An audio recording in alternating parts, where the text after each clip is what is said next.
Interview में select होने की खुशी में स्कूटी से घर जा रही होती है सुहासिनी। रास्ते में देखती है कि उसकी एक फ्रेंड अमृता खड़ी होकर लिफ्ट मांग रही है। स्पीड कम करते हुए वो जल्दी से जाके अमृता के पास रुकती है। अमृता सुहासिनी को देखते ही पहचान जाती है और बहुत खुश हो जाती है। अरे सुहा, व्हाट अ सडन सरप्राइज। मैं बहुत खुश थी कि मुझे नौकरी मिल गई थी। मैं घर जा ही रही थी, फिर देखा तुम्हें लिफ्ट मांगते हुए, इसीलिए जल्दी से तुम्हारे पास आके मैं गाड़ी रोक दी। Thank you so much Suhasini, पर मैं तुम्हारे साथ नहीं आ सकती। ऐसा क्यों? तुम तो लिफ्ट मांग रही थी ना, और जब मैं तुम्हें लिफ्ट दे रही हूँ तुम मेरे साथ क्यों नहीं जा सकती? मेरे साथ मेरा छोटा भाई विक्रम भी है, इसलिए। इस तरह कहने पे वो विक्रम को देखने लगती है। विक्रम उसी के पास आने लगता है। वो बहुत ही हैंडसम था, बहुत ही गुड लुकिंग था। विक्रम भी सुहासिनी को देखता है और फिर मन ही मन सोचने लगता है, ये क्या, ये लड़की इतनी सुंदर, मैं तो अपनी नजरें भी नहीं फेर पा रहा हूँ इससे। इस तरह सोचते हुए वो सुहासिनी को देख रहा होता है। ये चीज अमृता गौर करती है। भैया, ये मेरी सहेली सुहासिनी, हम दोनों कॉलेज में साथ में ही थे। ये मुझे रोड पर देखी तो लिफ्ट देने के लिए रुक गई। ये सुनकर विक्रम देर न करते हुए कहता है, हेलो, दिस इज विक्रम। हाय, मेरा नाम सुहासिनी है। ऐसा कहकर वो एक दूसरे की तरफ हाथ बढ़ाते हैं। फिर एक दूसरे को देखते हुए वो शेक हैंड करते हैं। उधर दरवाजे के सामने अनामिका हाथ में एक गुलाब का फूल लेके खड़ी थी और बार बार दरवाजे के बाहर देख रही थी। बहन इंटरव्यू के लिए गई और अभी तक नहीं आई। घर आके दीदी जैसे गुड न्यूज देगी मैं उन्हें ये फूल दूंगी। कब से मैं वेट कर रही हूँ, पर उनका आने का कुछ दिख ही नहीं रहा है। इधर घर के अंदर अनामिका ऐसा सोच रही थी, तभी उधर बाहर माँ मालती कहती है, अनामिका, जो काम मैंने तुम्हें करने को दिया है वो किया या नहीं, या फिर गुलाब का फूल लेके दरवाजे के पास खड़ी हो? माँ, आपके कहे सारे काम मैंने कर दिए हैं। आप जाके बस खीर बनाइए। खुशखबरी लेकर दीदी बस देखिए आ ही रही होंगी। पहले तुम्हारी दीदी को आने दो, फिर मैं खीर वीर बनाऊंगी। ऐसा कहकर मालती अंदर चली जाती है, पर अनामिका दरवाजे के पास खड़ी होकर बस अपनी बहन सुहासिनी का इंतजार करने लगती है। उधर अमृता देखती है विक्रम और सुहासिनी हाथ में हाथ डाले हुए बस खड़े हैं। भैया, आप लोग दोनों हाथ में हाथ डाले सड़क पे खड़े हैं, अच्छा नहीं दिख रहा है। कोई आपसे शादी नहीं करने वाला है, फिर आप लोगों को अलग अलग जगह पर शादी करनी होगी। ये सुनकर हड़बड़ा के दोनों एक दूसरे का हाथ छोड़ देते हैं। सुहासिनी शर्मा जाती है और विक्रम को देखती है। विक्रम भी हंसते हुए सुहासिनी को देखता है। ये देखकर अमृता को गुस्सा आता है। सुहा, अब तुम जा सकती हो, मैं लिफ्ट देती हूँ, आ जाओ। चलो बहन, जब वो लिफ्ट दे ही रही है तो हम चलते हैं ना। भैया, वो मुझे लिफ्ट देने की बात कह रही है, हम दोनों को नहीं। ऑटो देखो, हम दोनों ऑटो से घर जाएंगे। तब से हम ऑटो का ही तो वेट कर रहे हैं यहाँ पे खड़े होकर। एक भी ऑटो उस तरफ से खाली आया क्या, तुम्हें नहीं पता? तुम उसके साथ चली जाओ, मैं कैसे भी आ जाऊंगा। अमृता, तुम्हारे भैया ने कहा ना, चलो तुम मेरे साथ चलो, मैं तुम्हें तुम्हारे घर तक छोड़ दूंगी। तुम्हारे भैया जैसे तैसे आ जाएंगे। इस तरह कहने पे अमृता सुहासिनी के स्कूटी पे जाके बैठ जाती है। फिर दोनों बातचीत करते हुए जाने लगती है। इसी तरह दिन निकल रहे थे। एक दिन विक्रम और सुहासिनी दोनों कॉफी पीने जाते हैं। विक्रम, हमारी शादी कब होगी? मेरे भैया रमेश की शादी होगी, उसके बाद। तुम्हारे भैया भी है, तुमने कभी तो बताया नहीं। कभी मौका ही नहीं मिला, इसलिए नहीं बताया। आज पूछा तो बता दिया। वैसे अपने प्यार के बारे में मैंने घर पे बता दिया है। तो उन्होंने क्या कहा? वो मान गए सुहा, पर कहा कि बड़े भाई की शादी से पहले छोटे भाई शादी करेगा तो अच्छा लगेगा क्या। जैसे ही बड़े भैया की शादी होगी हमारी भी शादी हो जाएगी। भैया के लिए वो रिश्ते देख रहे हैं क्या? अभी से नहीं सुहा, बहुत दिनों से हम देख रहे हैं।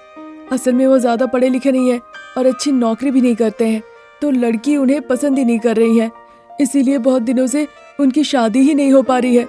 इस तरह से कहने पर सुहासिनी सोचने लगती है। बिल्कुल उसी वक्त बगीचे में पति सुरेंद्र बैठे हुए थे। पीछे से तभी मालती वहाँ आती है। क्या हुआ जी, आप दुखी क्यों बैठे हैं? अनामिका के बारे में। छोटी पढ़ाई की, नौकरी करके लाख रुपए कमा रही है, अपने लिए योग्य वर भी ढूंढ ली है। कह रही है शादी करवाने के लिए। अगर समाज में थोड़ी इज्जत रखनी हो तो हमारी बड़ी बेटी की शादी करवानी होगी, तभी जाके छोटी की शादी होगी। हमने कितने रिश्ते देखे, क्योंकि वो नहीं कमाती है इसीलिए कोई शादी के लिए आगे नहीं बढ़ रहा है। अब इसमें हमारी कहाँ गलती है। जब इस तरह की बातें हो रही थी उस वक्त अनामिका किसी काम से बगीचे की तरफ जाती है और वो सुन लेती है। वो ये सुनकर रोने लगती है। उधर कॉफी शॉप में बैठा विक्रम खुशी खुशी कहता है, अरे सुहा, तुमने तो अच्छी परिकल्पना दी है। तुम अपने घर में बोलो, मैं अपने घर में बताता हूँ। अगर मेरे भैया और तुम्हारी बहन की शादी हो गई फिर तो हम भी जल्दी शादी कर सकते हैं। इतना कहकर दोनों वहाँ से अपने अपने घर में चले जाते हैं। सुहासिनी अपने माँ पिताजी को और विक्रम अपने माँ पिताजी को बताता है। विक्रम अपने माँ पिताजी के पास जाकर अनामिका के बारे में बताता है। फिर एक तरफ अनामिका का परिवार और दूसरे तरफ शारदा का परिवार खुशी खुशी शुभ मुहूर्त देखकर अनामिका और रमेश के साथ साथ विक्रम और सुहासिनी की भी शादी करवा देते हैं। वहाँ मायके में ये दोनों बहनें थी और यहाँ ससुराल में 2 देवरानी हो जाती है। साथ ही साथ अमीर और गरीब बहू हो जाती है। तभी एक दिन दोनों बहुओं को शारदा हॉल में बुलाती है। छोटी बहू सुहासिनी, तुम हर महीने 1 लाख रुपए कमा के ले आती हो, इसीलिए तुम्हें घर का कोई काम करने की जरूरत नहीं है। तुम्हें जो चाहिए होगा सीधा मुझे आके कहना, ठीक है? ठीक है माँ जी, आपने जैसा कहा वैसा ही मैं करूँगी। और बड़ी बहू अनामिका, तुम पढ़ी लिखी नहीं हो, इसीलिए घर का सारा काम, खाना पकाना सब तुम्ही को करना होगा। इसीलिए तुम्हें ध्यान रखना होगा कि सुहासिनी को कोई दिक्कत ना हो। जो उसे चाहिए होगा वही उसे करके दो, और याद रखना अगर इसमें कोई गलती हो गई ना। शारदा के इस तरह से कहने पे अनामिका घबरा जाती है और डरते हुए वो अपनी सासू माँ को देखने लगती है। माँ जी, मुझे फ्रेश जूस चाहिए। ठीक है बहू, तुम अभी यहाँ से जाओ, मैं अनामिका के हाथों से भिजवाती हूँ। इस तरह कहने पे सुहासिनी वहाँ से चली जाती है। सुना नहीं अनामिका, जाओ, जाकर किचन में बढ़िया से जूस बनाकर ले आओ। ठीक है माँ जी। इतना कहने के बाद अनामिका वहाँ से सीधा किचन में चली जाती है, जूस बनाती है, फिर उसे सुहासिनी के पास लेके जाती है। वहाँ बिस्तर पे बैठ के शारदा और सुहासिनी बातचीत कर रहे थे और हंसी मजाक कर रहे थे। शारदा अनामिका से जूस लेकर सुहासिनी को देती है उसे पीने के लिए। देखकर अनामिका को बहुत बुरा लगता है, वहाँ से वो चली जाती है। जैसे जैसे दिन गुजर रहे थे धीरे धीरे सभी भूल गए थे कि अनामिका घर की बड़ी बहू है और वो उसके साथ नौकरानी की तरह बर्ताव करने लगते हैं। उसके बावजूद अनामिका कभी नाराज नहीं हुई। जिसे जिस चीज की जरूरत होती थी, जो काम करने को कहा जाता था, अनामिका बिना कुछ कहे चुपचाप सभी का काम कर दिया करती थी। इसी तरह दिन निकल रहे थे। फिर सर्दियों का मौसम शुरू होता है। सुहासिनी और अनामिका दोनों ही एक साथ गर्भवती होती है। फिर दोनों पूर्ण माह पे आ पहुँचते हैं। अनामिका, इन सर्दियों के मौसम में एक तो तुम पूर्ण गर्भवती, ऊपर से ठीक से घर का काम काज नहीं कर रही हो, इसीलिए खाना पानी कुछ नहीं दूंगी। ठीक से काम करो, समझी? ठीक है माँ जी। सुहासिनी, तुम्हें क्या खाना है बताओ, मैं अभी ले आती हूँ। आप क्यों बाहर से ले आएंगे माँ जी? अनामिका है ना, वो बना देगी। अरे हाँ, वो तो मैं भूल ही गई थी। बोलो तुम्हें क्या चाहिए सुहा, अनामिका बना के ले आएगी। मुझे लकड़ी के चूल्हे पे पका हुआ बिरयानी और तंदूर लेग पीस चाहिए, मैं वही खाना चाहती हूँ। जाओ अनामिका, सुहा के कहे मुताबिक बना के ले आओ। माँ जी, बाहर बहुत ठंड है, फिर चिकन शॉप में जाके चिकन ले आना होगा, लकड़ी का चूल्हे का बंदोबस्त करना होगा। अभी इस वक्त ये सब तैयारी करना बहुत मुश्किल है माँ जी। ये ठंड वंड के बहाने मत दो, तुम्हारी जिम्मेदारी है कि सुहासिनी जो खाने को चाहेगी वो पकाना। इस तरह कहने पे ठंड के मौसम में भी जब बर्फ गिर रहा था, उस हालत में अनामिका चिकन लाने के लिए चिकन शॉप में चली जाती है। बड़े ही मुश्किलों से चिकन लेके वो घर लौट आती है। फिर घर के बाहर लकड़ी के चूल्हे का पूरा बंदोबस्त करके वहाँ वो चिकन बिरयानी बनाती है। फिर चिकन बिरयानी और लेग पीस लेके वो सुहासिनी के पास जाती है। सुहासिनी अपने बिस्तर पे आराम कर रही होती है। अनामिका के हाथ से प्लेट लेके सासू माँ शारदा सुहासिनी को खिलाने लगती है। देखकर अनामिका को बड़ा दुख होता है। फिर वो पोछा लगाने लगती है। अनामिका को देखकर शारदा और सुहासिनी अनामिका का खूब मजाक उड़ाती हैं और इस तरह गर्भवती बहू अनामिका को उस घर में काम कराया जाता था और सताया जाता था। ये थी आज की कहानी। नई कहानी लेकर जल्द हाजिर होंगे, तब तक के लिए नमस्कार। अमीर बहुरानी अनामिका रमेश को देखकर, याद है ना मैंने जो कहा था? याद है अनामिका, घर पे हम पति पत्नी हैं। जो मैं कहूँगा वो तुम्हें सुनना होगा, और ऑफिस में तुम बॉस हो और मैं तुम्हारा ड्राइवर। तुम जो कहोगी मुझे सुनना होगा। गुड। माँ जी। इस तरह से बुलाने पे शारदा जो किचन में थी वो आवाज सुन के अनामिका के पास आती है। कहो बहू, नाश्ता करोगी या कॉफी पी के जाओगी? कॉफी दे दीजिए माँ जी, अभी नाश्ता करने का वक्त नहीं है। इस तरह कहने पे शारदा कॉफी बना के अनामिका को लाके देती है। कॉफी पीते पीते अनामिका, माँ जी दोनों बच्चियां भाव्या और काव्या दोनों स्कूल चली गई है। हाँ चली गई है बहू। इतना कहकर अनामिका हॉल से चली जाती है। अनामिका के पीछे पीछे रमेश भी चला जाता है। फिर अनामिका और रमेश दोनों ही कार में बैठकर ऑफिस के लिए निकल जाते हैं। दरवाजे के पास खड़ी होकर शारदा कार को जाते हुए देखकर बहुत खुश होती है। अमीर बहुरानी ऑफिस चली गई, शाम तक वो आएगी नहीं। इस बीच बेटी से मिल के आ सकती हूँ। इतना कहकर वो किचन में जाती है। वहाँ पे एक बंधा हुआ बैग रखा हुआ था। उसे सर पे लेके वो लॉन में आती है। लॉन में प्रसाद पौधों को पानी दे रहे थे। उन्हें देखकर, अजी मैं बेटी से मिलने जा रही हूँ। सब्जी चावल बनाकर टेबल में रखा हुआ है, खा के थोड़ा आराम कीजिएगा। ठीक है शारदा, पर तुम्हारे सर पे जो बैग है उसमें क्या है? बेटी के लिए राशन पानी है, 1 महीने के लिए ये काफी है, जाके दे आती हूँ। तुम ये राशन अमीर बहू रानी के खाते से ली हो ना? हाँ जी। अगर अमीर बहू रानी कभी पूछ ली तो क्या कहोगी? अरे अमीर बहू रानी को इतना वक्त कहाँ है बताइए, मैं बेटी के घर से होकर आती हूँ। इतना कहकर शारदा अपने घर से निकल जाती है। ऑफिस में अनामिका मीटिंग में श्रीदेवी से बात कर रही थी। रमेश वहीं पे खड़ा था, उसका फोन बज उठा। ये देखकर अनामिका को उस पे बड़ा गुस्सा आया। रमेश जल्दी से उस मीटिंग रूम से बाहर जाके फोन उठाता है। हाँ बताओ बहन। कावेरी उदास होकर उस घर से बैठकर बात कर रही थी जो कि बस गिरने ही वाला था। भैया अभी तक महीने का राशन नहीं आया, माँ घर पे नहीं है क्या? घर पर ही है, अभी बात करता हूँ। फोन काट के जैसे ही वो पीछे मुड़ता है, देखता वहाँ पे अमीर बहुरानी अनामिका खड़ी है। मीटिंग खत्म हो गई मैडम, अब हम घर चले क्या? चलेंगे, पर घर जाने से पहले मुझे आपसे कुछ बात करनी है। इतना कहकर अनामिका वहाँ से चली जाती है। रमेश अनामिका के पीछे पीछे जाता है। शारदा अपनी बेटी कावेरी के घर जाती है। शारदा के सर के ऊपर राशन का बैग कावेरी नीचे उतारती है और दुखी होकर कहती है, माँ अब हम यहाँ पे नहीं रह सकते, वो कुछ काम भी तो नहीं करते। कावेरी तुम एक चीज भूल रही हो, मैं तुम्हारे पिताजी रमेश हमारी अमीर बहू रानी के घर पे रहते हैं। तुम्हारा भाई भाभी के घर पे आ गया रहने, अब हम तुम्हें वहाँ कैसे रख सकते हैं? अब भाभी को हमारी परिस्थिति के बारे में खुल के बताइए ना माँ, शायद वो सुन के कुछ मदद कर दे। ठीक है बेटा, जब तुम्हारी भाभी का मूड ठीक रहेगा मैं उस वक्त बात करूंगी। ये सामान है राशन पानी का, 1 महीना आराम से चल जाएगा। अब मैं चलती हूँ। ठीक है माँ, लेकिन भाभी से बात करना मत भूलना। ठीक है बेटा।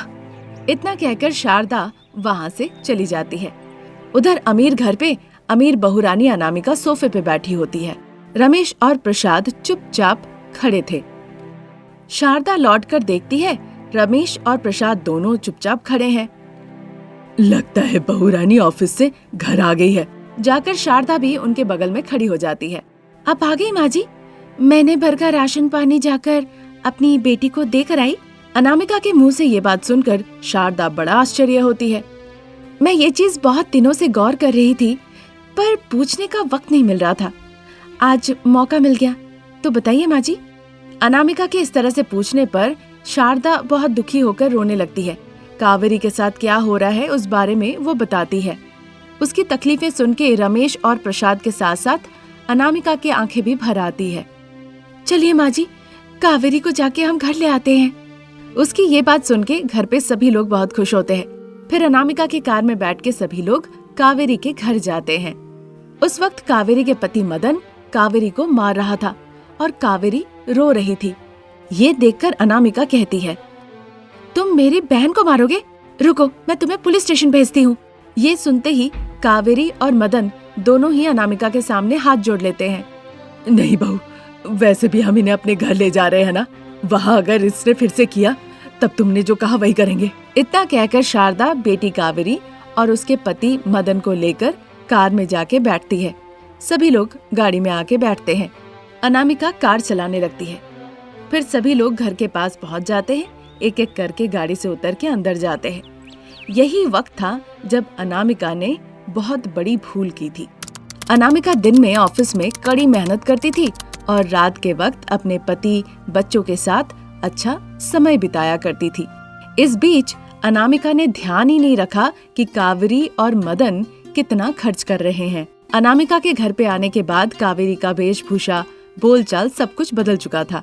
कावेरी अब महंगी महंगी साड़ियाँ पहनने लगी थी, चमकीले जेवर पहनने लगी थी। साथ ही मदन भी अच्छे कपड़े पहनकर गाड़ी लेके घूमने लगा था।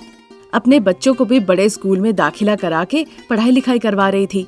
मेरी ही गलती है, ऐसा मत करो। तुम्हारी भाभी दया करके तुम लोगों को रखी है। साड़ी गहना पहन के तुम लोग फायदा उठा रहे हो।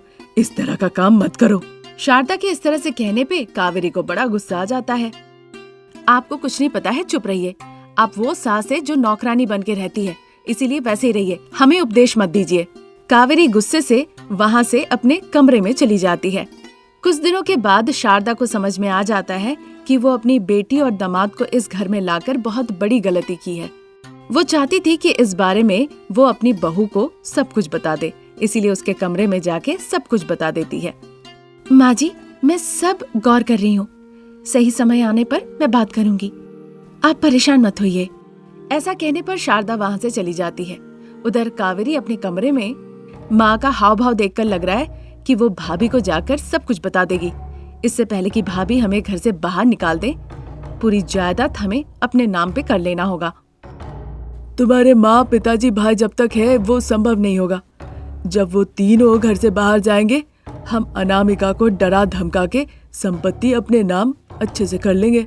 इस तरह से कहने पे कावेरी सोच में लग जाती है कि इन तीनों को एक साथ कैसे घर से बाहर भेजा जाए। काफी देर तक सोचने के बाद उसे एक अच्छी तरकीब आती है। कावेरी सोच के खुश हो जाती है। देर किए बिना जल्दी से हॉल में अपनी माँ के पास वो जाती है। माफ कर देना माँ, जिस तरह से मैंने कहा था कहना नहीं चाहिए था। पता नहीं आजकल मुझे क्या हो गया है। मेरे लिए आप, पिताजी, भैया तीनों जाके मंदिर में जाके जरा पूजा दे आइए ना। इस तरह से कहने पर शारदा भी हाँ कह देती है।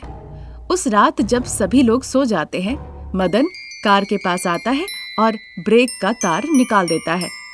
अगले दिन रमेश, प्रसाद, शारदा तीनों गाड़ी में बैठकर जाने लगते हैं। अनामिका घर पे ही बैठकर काम करने लगती है। शारदा और उसके परिवार जिस गाड़ी से जा रहे थे, वो गाड़ी थोड़ी दूर जाने के बाद पलट जाती है।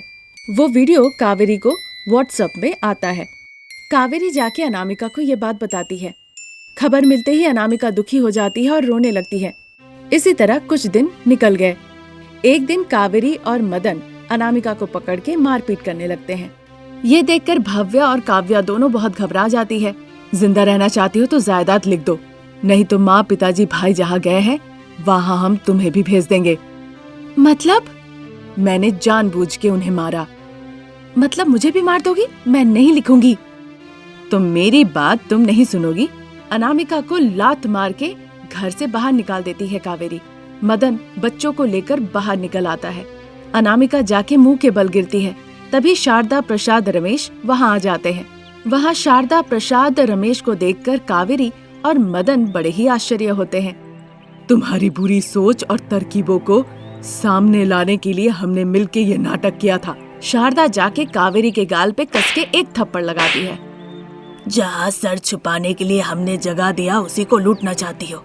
मुझे तुम्हें अपनी बेटी कहने से भी आज शर्म आ रही है। तुमने बड़ी भूल की है कावेरी। महंगी साड़ी गहने पहनना गलत बात नहीं है। बच्चों को अच्छे स्कूल में पढ़ाना भी कोई गलत नहीं है। तुम्हें लग रहा था जो कुछ हो रहा है मुझे कुछ पता नहीं, पर मुझे सब पता था। ठीक है, मैं तुम्हें कुछ जायदाद दूंगी, तुम्हारे नाम पे कर दूंगी और उन जायदाद को लेकर तुम खुशी खुशी रहो। इतना कहकर कुछ जायदाद के कागजात उन्हें लाकर देती है। मदन और कावेरी अनामिका से माफी मांगते हैं, फिर वहाँ से चले जाते हैं। और इधर अनामिका ऑफिस का कामकाज भी संभालने लगती है, बच्चे परिवार के साथ खुशी खुशी जीवन बिताने लगती है। तो ये थी हमारी आज की कहानी। नई कहानी लेकर हम बहुत जल्द हाजिर होंगे। तब तक आप हमारे चैनल को सब्सक्राइब कीजिए। Thank you for watching.